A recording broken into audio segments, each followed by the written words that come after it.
Auto-darkening welding helmets have a lens that automatically changes from a light to dark when the welding arc starts.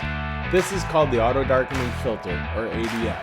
It is important to test the lens to ensure that the auto-darkening function is working properly before you strike an arc.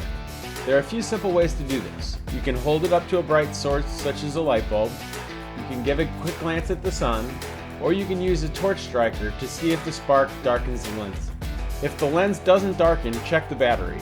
If the battery is charged and still no auto-darkening occurs, do not use the helmet. If the auto-darkening feature is working, you are ready to weld, but make sure you are following all safety protocols, including wearing a safety helmet, safety glasses, welding gloves, and welding apparel. For more information, view the proper personal protection equipment video produced by Lincoln Electric Retail. For more information about your welding helmet, visit the Lincoln Electric Retail website, www.lincolnelectricretail.com.